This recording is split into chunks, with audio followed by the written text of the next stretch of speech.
Right. Close that door. Close that door.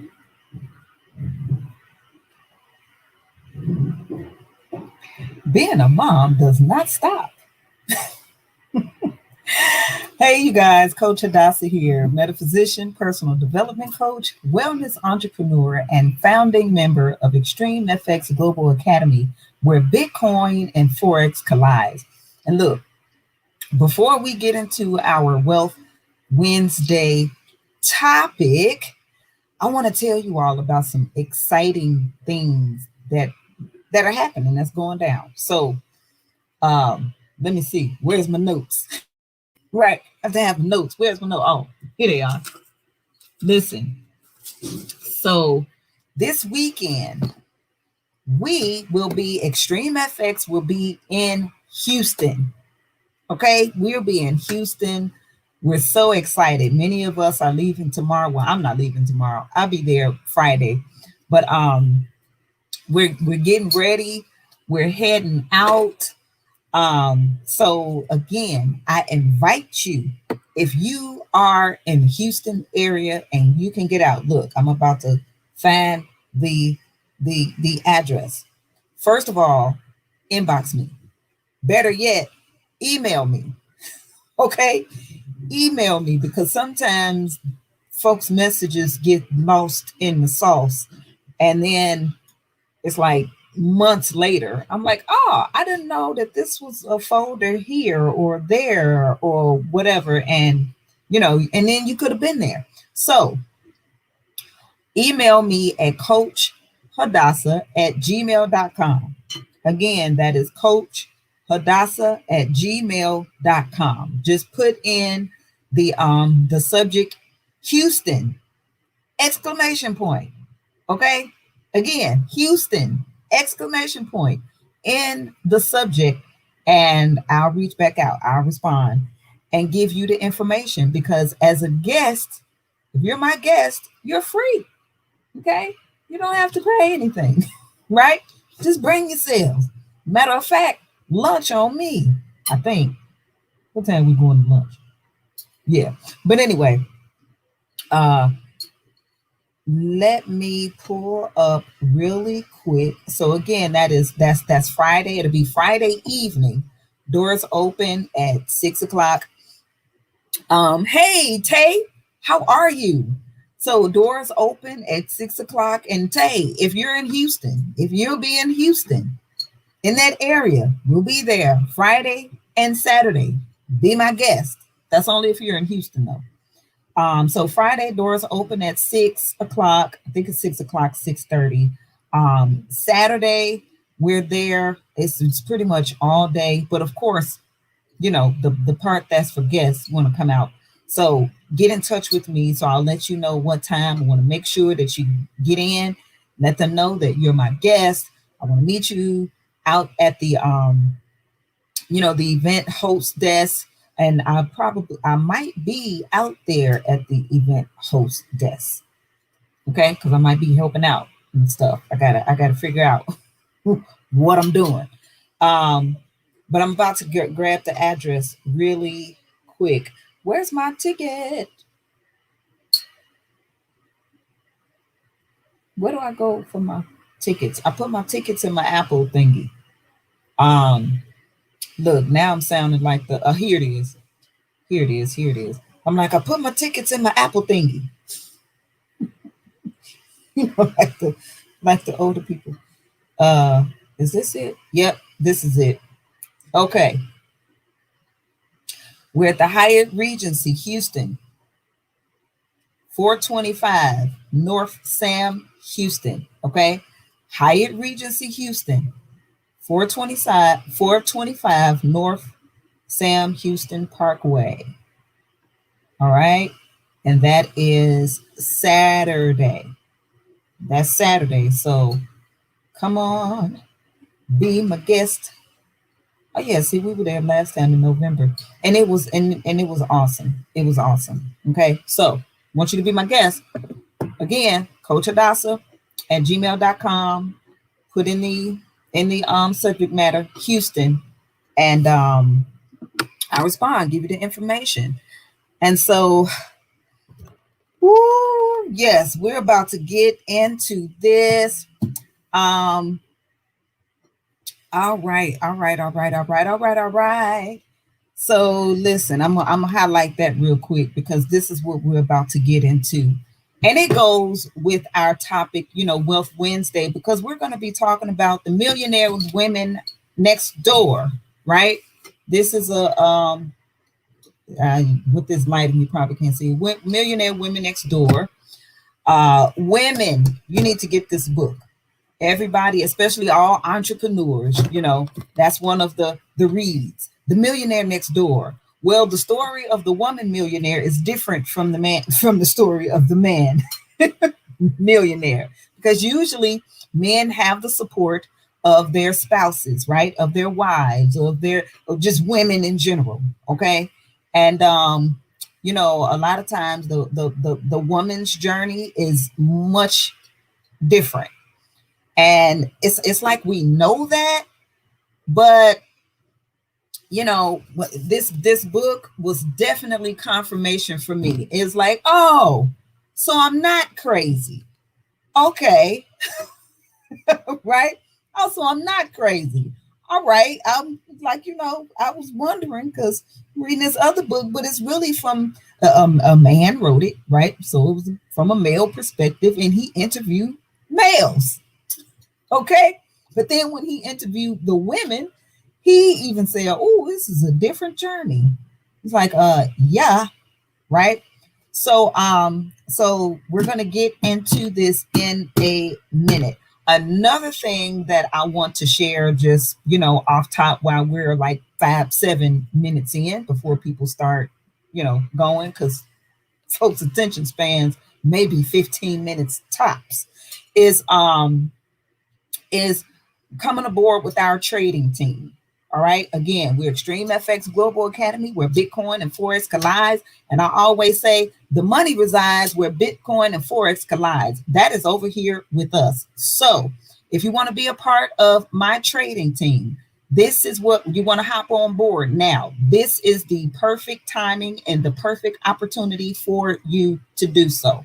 You I'll just say this, and I won't say this is everybody, but a lot of people. Okay, let's say you got your stimulus, you got your tax return, tax refund, or something like that. If you did that, or you may not be that person that's waiting on a stimulus or a tax refund or whatever, because you just you good with money, you have your stuff set up. But I don't know anybody who's not rich or wealthy, that's not looking for an extra stream of income, because that's what we do, right?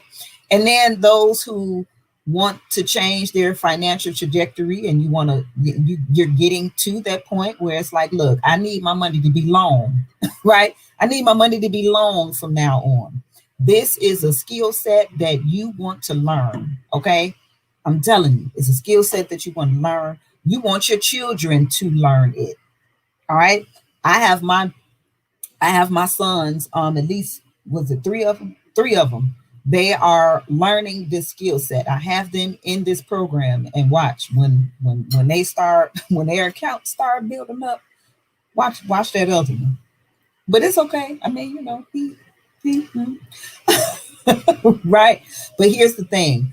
We are starting our I don't want to call it a competition or a contest, but we're starting a challenge. That's what it is, right? We're starting a challenge, and this challenge starts April 11th. Okay. April 11th is really New Year's Day, according to Yahweh's time, because the new year starts at the first new moon in the first month of the year, which is April, or Abib. Look in the scriptures. In the scriptures, Yahweh told the children of Israel what's the first first month of the year. And he said, Abib. He said, this will be the first month of the year to you. So it wasn't for everybody.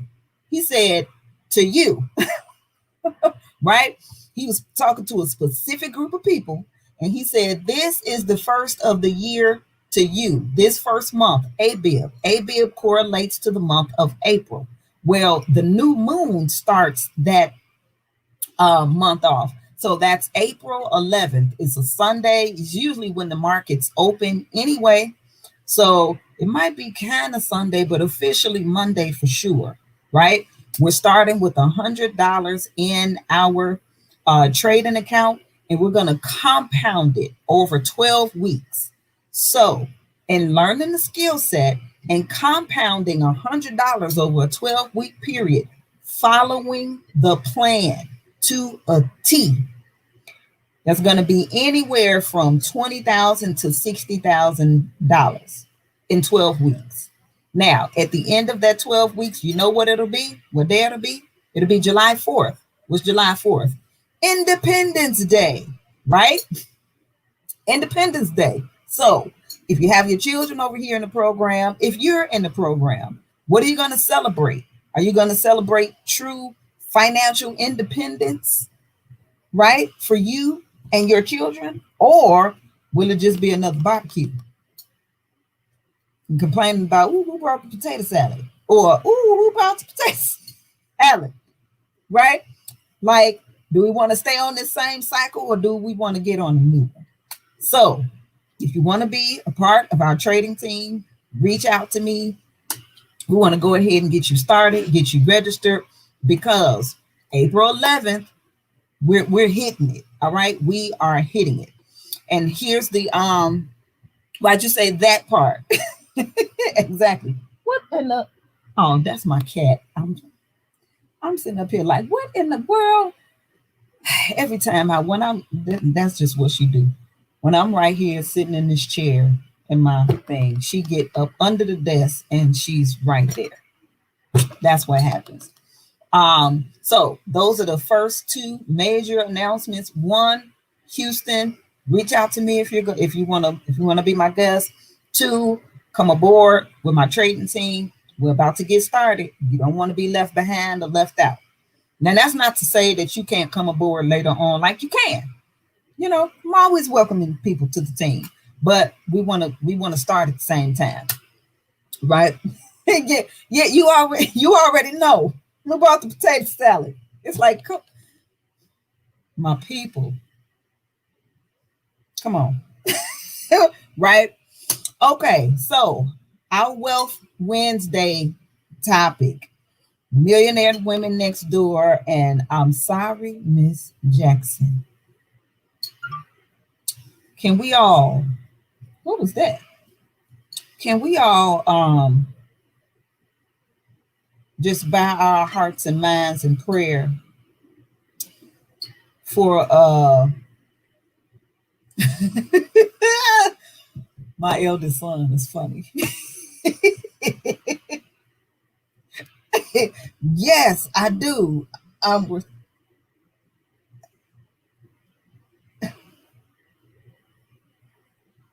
Yeah, okay. I'm sorry, I had to respond to it. So I mean, we can't not talk about it because it's everywhere. It's everywhere. Y'all know I do Mind Your Business Mondays. And on Mind Your Business Monday, this stuff was all over my timeline. And I'm like, what happened? You know, like I be in a zone, right? I'm so much into my zone, and I'm like, I got these goals. You know, I y'all know I'm a mother of 7. I'm a caregiver to my daughter with special needs. You know, she has cerebral palsy, and so it's just a lot going on. I homeschool my sons. You know, so 5 are still at home, and I don't have time to be in nobody else's business. I don't. I'm just mind your business Monday, right? And so I'm trying to mind my own self business, and that's all I saw. Just I'm like, what in the heck is going on here? And so I still, well, no, I take that back. Up until today, I still hadn't seen the video of, like, the sit down with him and with the and and here's the thing. I'm going to be very mindful of how I'm choosing to present this, because now, look, I am not a licensed clinical therapist, right? I'm not. No, look. Let me. I am not a licensed clinical psychologist. Okay, I am a licensed clinical massage therapist, and I'm also certified in emotion code, body code, and EFT, right? And I'm a metaphysician. Now, I don't throw my title around, but I can put doctor on it when I choose to, because again, you know, I am degreed in that area. Okay. But it ain't about the titles more so than it is about the work, period.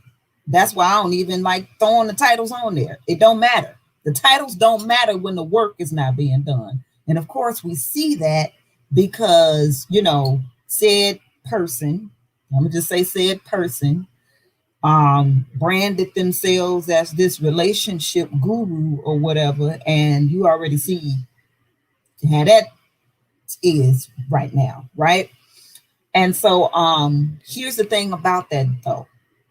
I'm very familiar with that behavior in which because look, as a certified emotion code and body code, and I specialize in that. I refer out when I know I need to. Okay, we call this, staying within my scope of practice, and what's not in my scope of practice, we refer out. Okay, now when it's somebody that, like, yeah, I do my part. Let's help you with the, clearing the trapped emotions and all of those things, because our energetic body, I mean, that's important. We wonder why we feel stuck. Sometimes it's like, man, we're trying to move forward, but we feel stuck.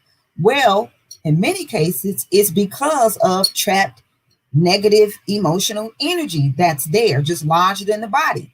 And it can be lodged in our 9 vital organs, in our heart, in our liver, spleen, digestive system, reproductive organs, all of these things. That energy can be trapped there. We're energetic beings. Okay, we're energetic beings. This body, this suit, this earth suit, it's animated because of the energy, the soul and the spirit, which is energy that lives inside of it. So the energy has to be moving around and flowing. Well, when we get stuck in negative energy, now there's negative and positive energy, right? And there's this emotional scale. Emotions are energy in motion. So if the energy is not circulating through our body the way that it needs to, if we're not expressing the emotions, positive and negative, they all must be expressed, but we have to express them in healthy ways, right? Even the negative emotions, we have to express them in healthy ways. Okay, so we don't want to lash out our negative emotions at other people or anything like that to hurt ourselves or others. But again, they must be expressed in healthy ways, right? So here's the thing. The lowest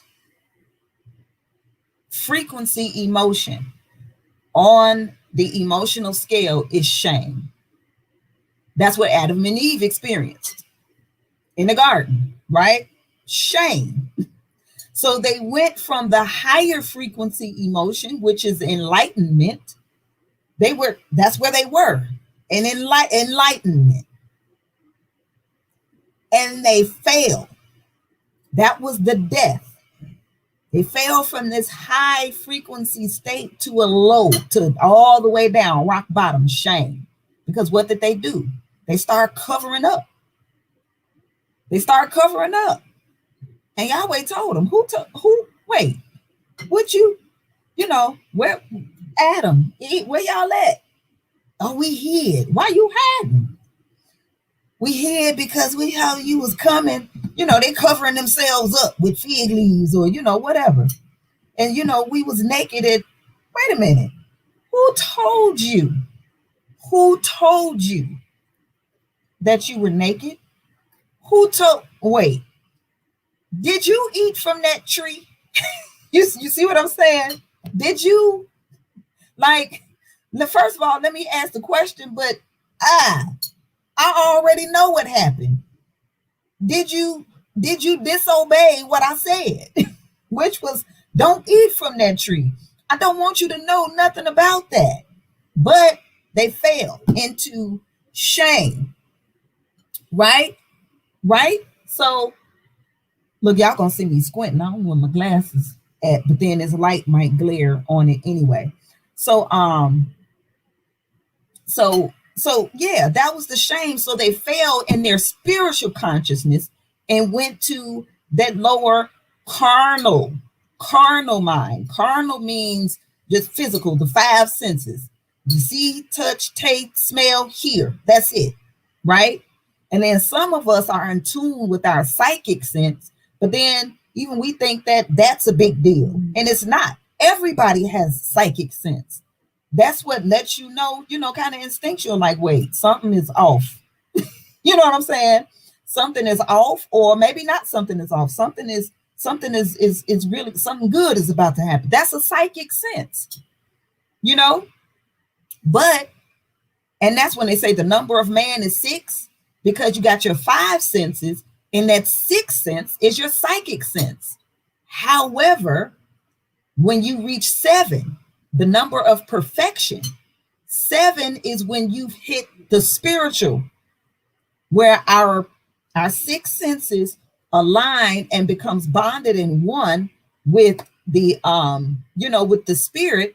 And that is the 7 steps, the 7 perfection, right? Then you have 8, which is life and generation, that infinity number, and 9, like the 9 months, right? It takes 9 solar months for a baby to be born. They could be born at 7 months, but it's premature, right? It's still, the baby can come out living on its own and everything, but you still got to put some more meat on your bones, stuff like that, right? So 9, that's complete. And then what? Don't we start that number cycle all over again, right? Like from 0 to 9. And then you go what? 10. That means it's a 1, then 0, and what? Right? That's the number system. So here we are at this. I'm finna pull it up.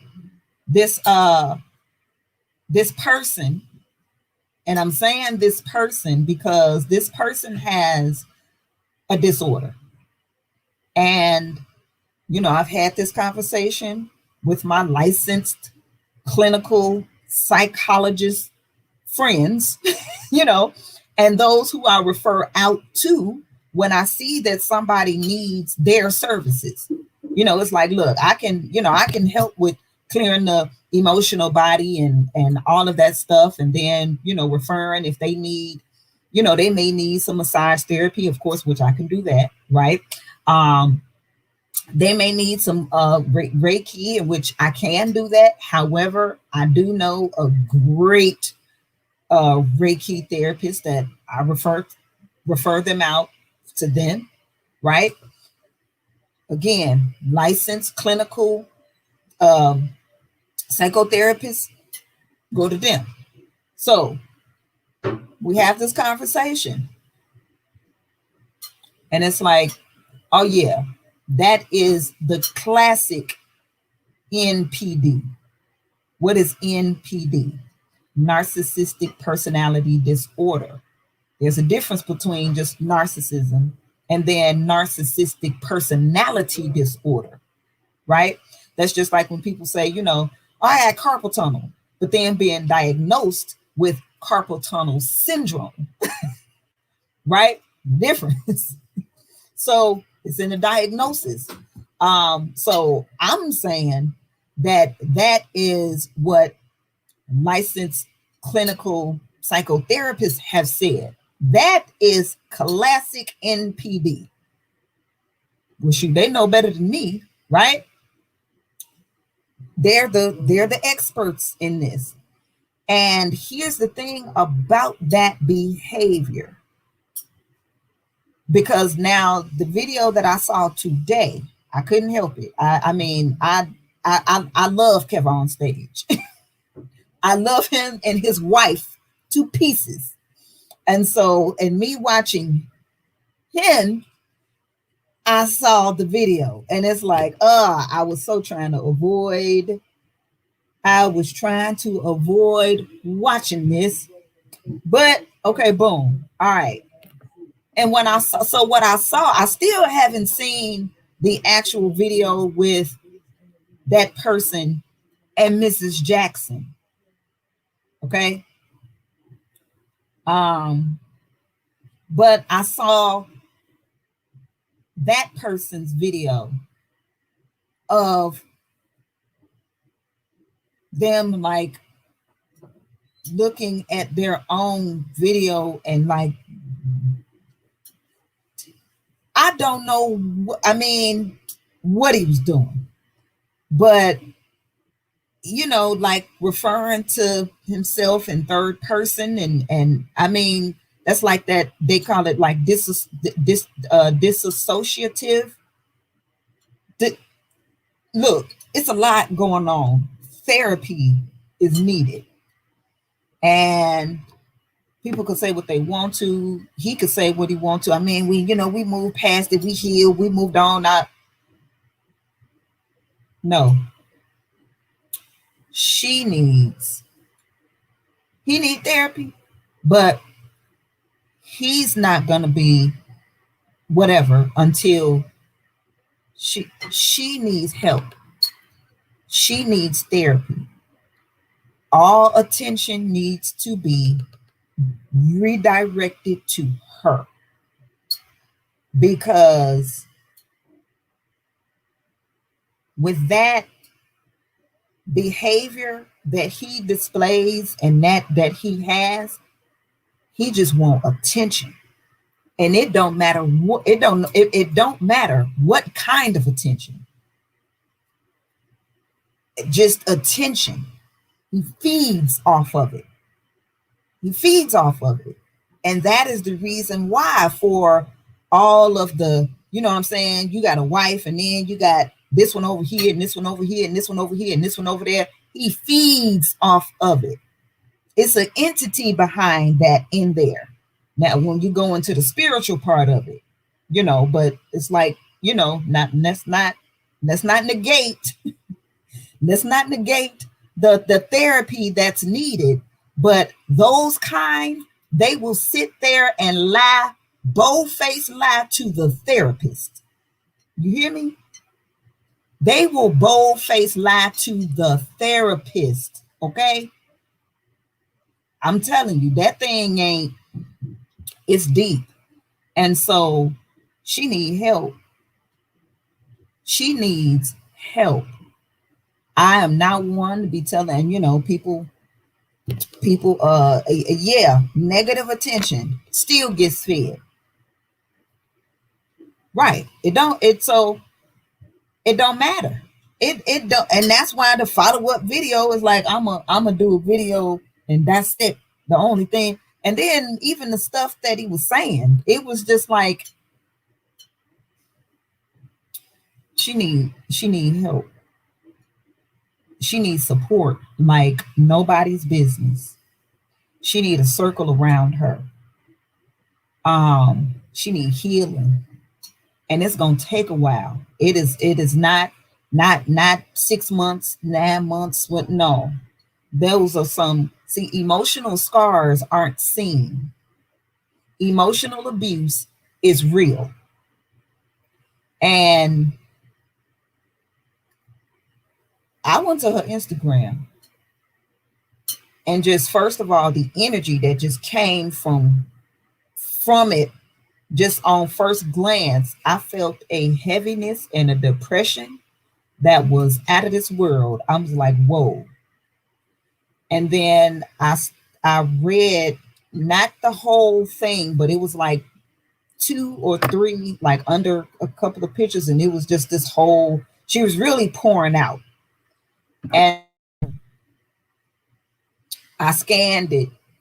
But even in that scan, I just felt here's where the astrology comes in. I have a Pisces moon, so I feel a lot, right? I mean, I have to set up energetic boundaries a lot of times because of the we're known to be psychic sponges, and I don't like carrying stuff like that on around or whatever. I have to be very protective of my energy, and so you know I got to be very protective of my energy. So I kind of scanned it, and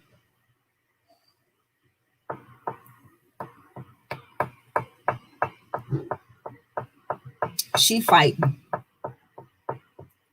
She fighting some demons that has been unleashed on her through things that he has done, and we don't understand.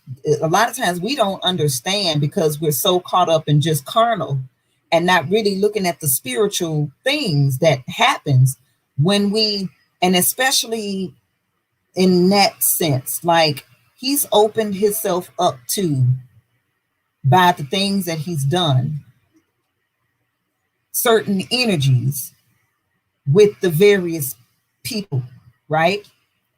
And then has brought that into their house and into her. That's serious. And so I see that, she's very, religious and everything because it was spirit, scriptures and all that kind of stuff around. And then even a picture of him with his, just a show, a whole circus. And the only thing I can say, and if anybody knows sis, like normally I wouldn't do this because I'm very careful about I'm very careful about the people that I even take on as clients. However, I understand where she's at. And I don't know how many children they have, but I know she has at least one because I did see a picture of her like pregnant, and then after that she's trying to work out and get her body back and all. I mean, just all of this stuff. And as you can see, just by how she was on there, how she's made to feel about her appearance and her body and all of that, and she's probably just trying to be a good woman and a good wife and a good mother and the good and look, it ain't nothing. I don't care what she do. That she dealing with that person, she got to bring it all back into herself and focus on herself and her children because she's at the point of snapping. Y'all know that what you call it, that show Snapped on Lifetime, where them women, they just all of a sudden, well, it seemed like all of a sudden, but it ain't all of a sudden. They've been dealing with many years of possibly, some of them it'd be physical abuse, but a lot more of them emotional abuse because that kind of behavior, see, they real good at hiding their hand, throwing punches but hiding their hand, and emotionally, because it's like, okay, I'm in their minds, I'm not gonna hit a woman, but you hitting her emotionally, just boxing her emotions. You know what I'm saying? And then they just get to a breaking point, and next thing you know, they on the episode of Snap. They in jail. They in jail for doing something to their abusers. And we don't need sis to go there because there is a higher power. I will say this, she had to call out. And when I say call out, okay, how about this? See, this is where people got to really come to that understanding of having a relationship, right? A relationship with um with the creator, with your heavenly father, right? Now think about this. Think about this. A relationship with the heavenly father. This is our father that can do things all above and beyond our natural fathers, right? Like my father's no longer here, not in the flesh. You know what I'm saying? But my father, the first memory that I have of my father was him protecting me. Yep. The first memory, I was maybe three. I wasn't four. I was maybe 3.5 or so. Transparency moment. I remember this. I was outside playing. I came in the house and I was like, we lived in this apartment where it was big and it had this long hallway. So there's the front, in which, my dad, he was a chess master. And so he was always playing chess against himself, right? So he was always in the front, sitting down, coffee table right there with the chess and then the paper to the chess section and the music on and all of that. Then you got this long hallway, and then there's the back where the dining room is and the kitchen, and you go out the back door outside. And so my mother and her friend, they were at work. Well, her friend had 2 sons. And so I guess while they were at work, she'd have the sons come over. And so, with my dad being there as an adult, it's like, okay, he gonna be here, so I'm keep the kids. Okay, fine. So I was outside with everybody. I came in the house. I remember sitting there like playing with my dolls or something. I mean, I'm a little kid. I know how to entertain myself, right? Playing with my dolls or something in the back, though. In the back. The one of the sons that was my mother's friend's sons came in the house. I can't remember his name, how old he was. I don't know. He came in the house. He started sitting back there with me and playing with the dolls with me. Okay, we're playing with the dolls. Next thing you know, he started doing other things. I know what I'm talking about. Remember, I'm like 3.5 or something. And all I remember after that, like my dad just came out of nowhere. And I saw this boy just lift up in the air and fly across the room. He was doing something to me he ain't had no business doing. And my dad came back there and caught him. And he flung that boy across the doggone room. I don't remember what else happened next. Right? It was just like, I'm 3 something. I'm like, and next thing you know, we was in Mississippi with my dad. That's all I remember. That was like the time lapse in between. So my first memory of my father was him protecting me, right? Any father that is a father for real, right? When you nurture and protect and provide and love and everything your children or your house, period. Okay? That's what you're going to do. So if we look at that from a natural standpoint with a father, and especially with fathers and their daughters, okay, what more do you think our heavenly father does for his children, and especially his daughters? Baby, all I know is that, and it's in the scriptures, it's there. You have to cry out. You got to cry out. and you can't hold nothing in. You can't hold anything back. You cannot suppress the emotions. You cannot suppress them. Whatever it is that you're feeling, if you think, oh, I can't, no, get it out, right? Go into what they say, that secret closet. Go into that prayer space. Listen, this is what this is. This is what that made me feel like. This is all of that. Pour it out and know and understand beyond a shadow of a doubt that you are pouring these things out, and like you're telling your father what the deal is, and watch what happens.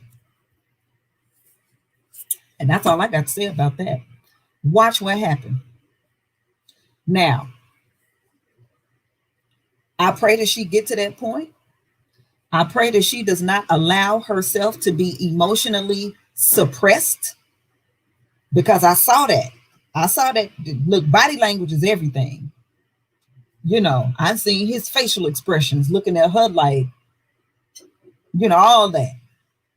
I pray that she do not suppress her emotions, that she go on into prayer, and she better let it out to daddy. And dude ain't gonna be able to escape. You might be able to fool people, but the eyes of Yahweh are in every place, beholding it all. Period, point blank, the end. Because that ain't cool. And she needs her mind and her heart, spirit, and everything to focus on her and her children. They got babies, right? And if she ain't straight, the babies ain't straight. And that's no good. That is no good. So the wealth. We talked a little bit about this yesterday, and how, look, laws of the scriptures. Look, we talked about what was under criminal law, in which adultery was one. Number one on there, because it starts with an A, right? It was in the alphabetical order. And so we wanted to talk about property. That's the laws of property, right? And an inheritance. So property and laws of property and inheritance. What is your property? What is a man's property and inheritance? His wife, his sons, his daughter, because that's what comes from out of him. He makes a contractual agreement, not only from physically or on paper, but spiritually. Okay, the land is his wife. What you supposed to do with land? You got to take care of it. And then in caring for that land, in order for it to produce, right? What comes from that? The production. Or when we produce or we reproduce. When we reproduce, what do we reproduce? Our children, right? These are our fruits. So your wife sitting there looking unkept because she about beat emotionally, but then putting it off like it's on her. It is, but it ain't. It is on her, because if she really realized that it is on her, I tell you what she'll get up off of her is him. And I don't mean like in a way where, divorcing him or anything like that. No, it's like, do not deny your power. Do not deny your power. Right? So, this is the inheritance. Like, what are you doing to your inheritance? So, women, right? Millionaire women in this book, Millionaire Women Next Door. Okay. because every tub must sit on its own bottom, right? Every tub must sit on its own bottom. So now, in taking responsibility and accountability for ourselves as women and millionaire women, okay, it's very interesting when we look at, okay, The Millionaire Next Door, in which that book was more geared towards, I won't say geared towards men, but he interviewed men, right? And, wealthy people, it's like the divorce is not even a word, right? Because they understand that's okay. If we have we have a common goal, and it's not like, okay, well, you want to build wealth, yes, you want to build wealth, yes, so let's go into this. No, there's love and all of that there, but there's also commitment. People, oh, I love this and I'm passionate about this, but without commitment, look, you can love and unlove, and you can have passion, and passion can burn out. But it's what you commit to. And a lot of people are afraid of commitment. You hear, commitment or committed. It's like, jail, you know, like jail or something. If you make it that's what it'll be, right? But it doesn't have to be. It's what you make it. You're the one. You're the one that has life, right? We have life, and we have it more abundantly. So what are we going to make it? Okay? What they say, it works if you work it. What was it? It was another thing in the scriptures. I remember my grandmother pointed this thing out. He said, Yahweh will give it you. Like when we're asking for things, he said, ask me and I will give it you. He didn't say, I will give it to you. I will give it you. You're the one with the life. You, right?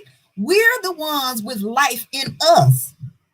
So when we have it, whatever that it is, we're the ones that's utilizing it, making it be whatever it is that's on us though, right? Again, we're the ones with the life. So women, okay? And it's wealthy women. And I say, of course, this book is entitled, Millionaire Women Next Door, but wealthy women. Now, what is your or our, what are we responsible and accountable for? Okay. If we want to really go in an order, what is the order? Right. And I've seen this thing many times when it comes to, when it's like, oh, the order of Christ or whatever. And then it's like this illustration with this umbrella. So, it's have the Messiah or Christ, and then it have husband that covers, and then wife, and that covers that with the children, and that covers that. So it's like Christ or the Messiah, husband, the wife is under that, and the children under that, but not in a where it's like, well, I'm the head, and so now I'm this dictator. Yahweh is not an Elohim of abuse. Let's get that straight. As a matter of fact, that's why Yahshua was sent, to dispel the abuse that was happening. He got on everybody. There was abuse and misuse that was going on. And he's like, no, I came to teach the people so that the people know that, number one, the power is with you. It is not with them. It's with you. So then when you know how to do and behave and conduct and all of that kind of stuff, and you get back into your sovereign power, then guess what? And of course, those heads, they didn't want that. They like, oh, we got to make sure the people don't know this. No, know it. Know it. Right? Same thing happened with, look, Mary Magdalene. Let's bring her up since she's a woman. Mary of Magdalene. And it says that she got caught in adultery. And so they ready to stone her. And so they bring her to Yahshua to see what he gonna say. And Yahshua sitting there writing in the sand, and he said, well, he who is without sin cast the first stone. They put their stones down. Now, he could have stoned her because he was without sin. And he said, okay, woman, where's your accusers? She like, I don't know. And he was like, well, since they're gone, then I don't accuse you of anything either. Go and sin no more. And from that day moving forward, she didn't. Why? Because he was the only one without sin. And when he spoke that word over her, she could not sin anymore. Now, here's the thing that a lot of people miss. It said that she was caught in adultery. She wasn't married. How she caught in adultery? She was not married. Now, she might have been caught in fornication because she was with a man that was married, but she was not married. They brought the wrong charge against her. So what happens when you bring the wrong charges against somebody? They have to drop the case. That's what happened. That's why they couldn't accuse her.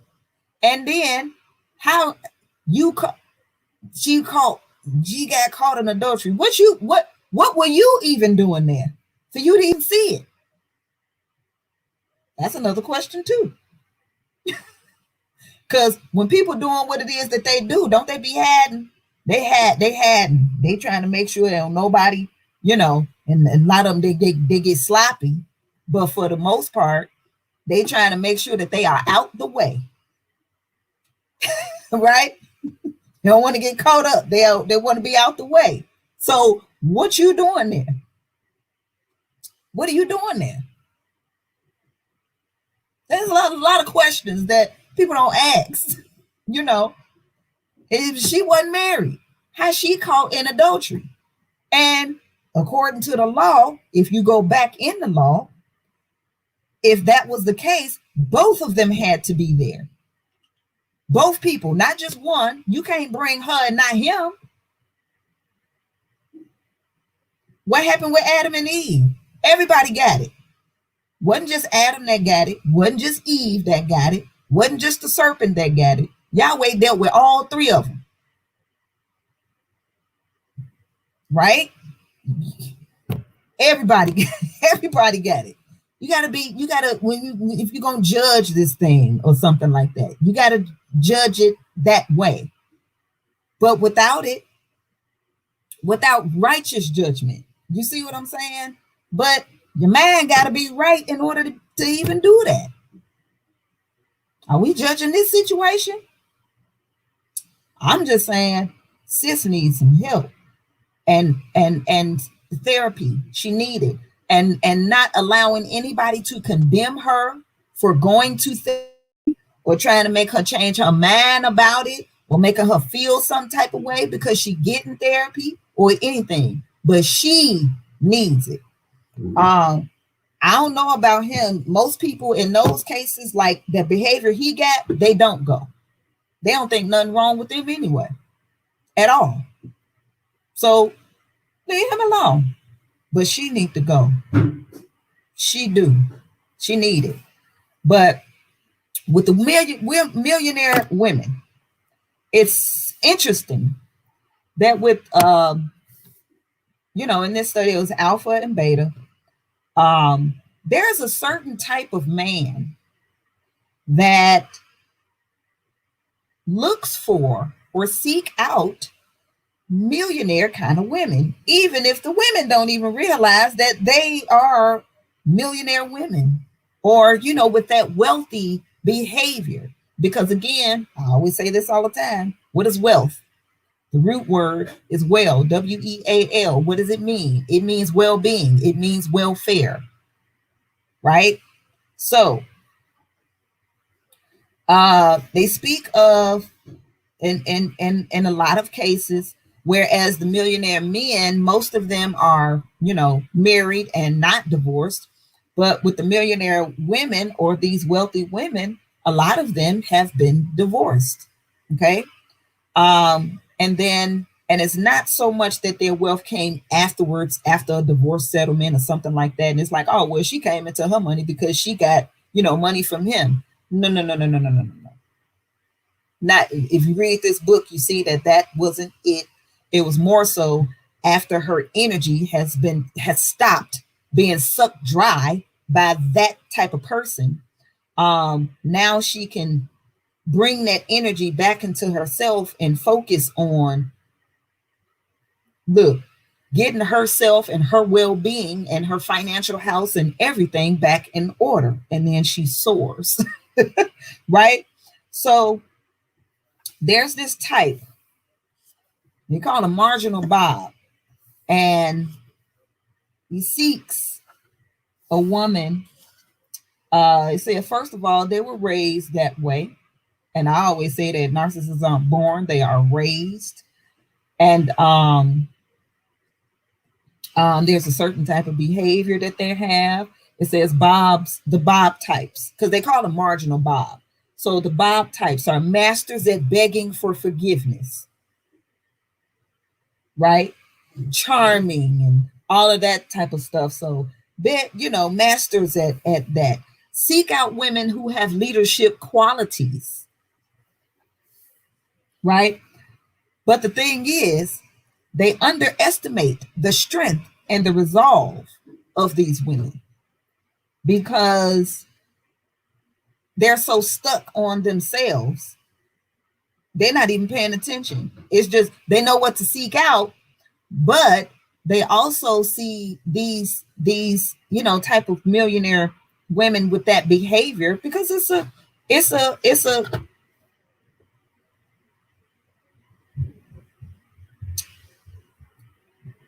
how can I say it? It's a Messiah mindset, right? And especially, and of course, a lot of times with religion, it's the forgiveness. Oh, you forgive, and you forgive and forgive and forgive and you forgive and you forgive again and you forgive some more and so they seek out a lot of women like that. That's just the unconditional love and all that. And I'm gonna tell you something: when you really know and understand your creator for real, you know what I'm saying? The characteristics and the creator for real. Now, the unconditional love is this. Now, first of all, it was some conditions. It's like the love is unconditional. However, the benefits have conditions. It's pretty much like, hey, you behave and conduct yourself in a manner that is befitting of you benefiting from all of this here, fine.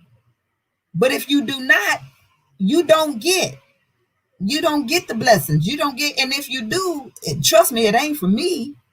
It's from that other thing, in which it has the power to do that too, right? It has the power. What did he do to Joshua? Didn't he promise him, I'm gonna take you on a high pinnacle and you can have all these kingdoms and all of that? Joshua's like, man, if you don't go somewhere, how you gonna give me something that's mine? It's mine anyway. Right? Like you can't, no, you just bow down and worship me. I give you, go, bye, gone. Right? And so the thing about these, women, the millionaire women, after getting, I don't want to say after getting rid of, because, hey, first of all, don't let nobody tell you what you need to not do or whatever. It's just get you some help, get your well-being and your mind and everything together, because that's what's most important. Because you could leave and divorce somebody, and that energy is still there, and you bring all of that over into the next relationship because that stuff and energy again is still on you, and another person come just like that one. No. Right? It's like, cut that all the way off, get the help and everything that you need. Because usually in those cases, after that, once you really come back into yourself and your power, right? Your power, not denying the power, because what? Deuteronomy, I give you power to get wealth. I give you power to get well-being, spiritually, psychologically, emotionally, mentally, physically, socially. I seen she felt real isolated, right? Socially, materially, financially. That is 8 levels of your being. The number 8, life, regeneration, right? Regenerate, rejuvenate, get your power back. And what? Get your well being, get your money together, all of that, your wealth. You open up to receive, it will come unto you 1,000 fold. Don't even pay attention to that, with that and them. Leave them to self-destruct, because that's what they doing. Self-destructing. And what? We reap what we sow. We reap what we sow. Continue to sow good seeds in yourself, in your own mind, because what? You have an abundance. You have a harvest that is waiting for you, right? Wealthy mind, right? Wealthy mind, wealthy mindset, wealthy life. It's here. Okay. So let me see. I wanted to point that out. And again, get this book. Get it. These are it was just kind of describing things for, it's like versus alpha women versus beta women, and it's not that one is more better than the other or anything like that. There are wealthy alpha women, there are wealthy beta women as well. Both are susceptible to this type of person coming into their lives because of what they do. Again, they seek out women with leadership qualities, seek out women with you think that people with that behavior disorder is looking for people that's and they do that too. They're not exempt. They look for those with leadership qualities and everything. Usually that's the one that they gonna marry. And then the other ones be the ones with low self-esteem. Them the ones that they, doing their little bidding with or whatever, because they ain't gonna ask too much from them. And so it's so sad. It's a sad case. It really is. But it's not a healthy or wealthy lifestyle. And more so for the women, we ain't telling you to put up a protective shield or anything, because here's that thing with emotion code and body code. There's this thing that we call a heart wall, and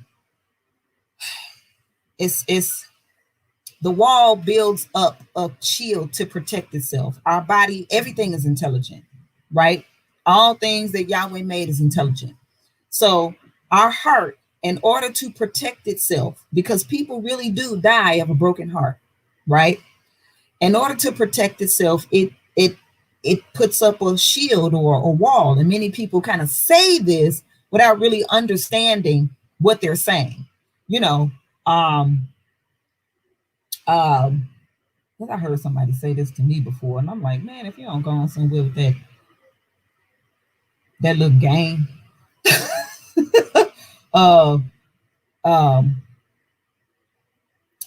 dang, what do they use? It's just something about like, I got to get over this wall thing, and it does, it happens, people have a heart wall build up. And well, what is that? A heart wall is built when there are, like, say for instance, let's say a war, right?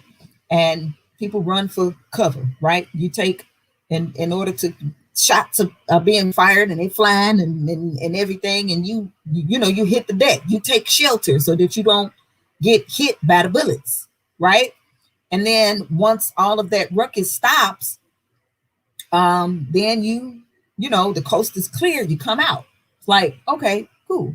Well, with the heart or that heart wall, the same thing happens. It puts up a shield pretty much to protect itself. It's like an energetic shield to protect itself.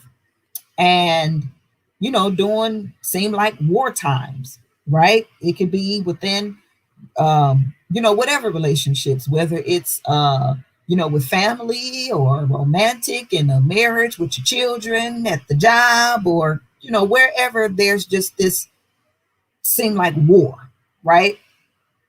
And then once it's all said, done, over, usually it just come down by itself. Well, think about in a lot of cases, and especially if you're living in an environment, whether it's at home or in the workplace or even in your neighborhood or community, where it's just, almost like you just watching your back every 5 minutes or whatever. Um, their heart wall may stay up, and it may stay up long after you're out of that type of situation. Well, here's the thing about it. Our heart, like when it beats, we have this electromagnetic field, and the desires of our heart, how we attract it. Now, this is like law of attraction 2.0. When we're attracting the things of our heart, it sends out that energy or that electromagnetic field up to so many feet outward. Well, with that energetic wall there, it can only get so far, so you're not really attracting at the level that you could, because of that heart wall. It's not able to go far enough. You see what I'm saying? So it's like now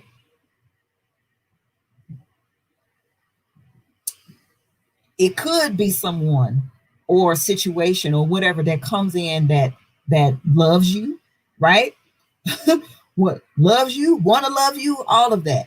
That opportunity that you've always wanted, the job, or the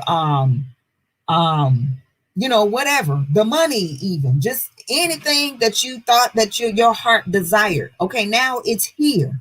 But because of that heart wall, it's there. It doesn't allow you to receive it. And then again, your heart can exude past it. So then now it's gone. And you remain in this cycle. Well, if the wall doesn't come down by itself, you need help getting that wall down. And that's the work that I do with emotion code and body code. And that's really a body code heart wall release session. It takes about 6 to 7 sessions to get that heart wall down, because, and especially if you've never had this work done, and especially if you're older, right? Like, how long has that been there? How many things have piled up on top of it? And it's all these different things to get out and unleash all of these emotions that are trapped behind that wall, right? And it's interesting. It's a very, very interesting work. And I've been doing it for quite some time. I do heart wall sessions on myself just as one of those things that help me, to heal faster, or I'll say not. I won't say faster. I'll say quicker, right? To heal quicker, in order to do what? Get to what I know. You know what I'm saying? Get to what I know is promised. I know what was promised. I know the vision that was given and all of those things. And it's like, okay, well, now what was, it's like, no, we got to get these things clean and cleared out. Right. And so again, it's all about wealth. It's all about well-being. It's all about welfare, because I like the way Linda Jo White explains it, where she says the reputation of the king is in the welfare of his people. Period. The reputation of the king is in the welfare of his people. So that's something to think about, not only in terms of, our creator, our heavenly father, but then, folks throwing this term king around. What's the wealth? What's the reputation of the king is in the welfare of his people. On that note,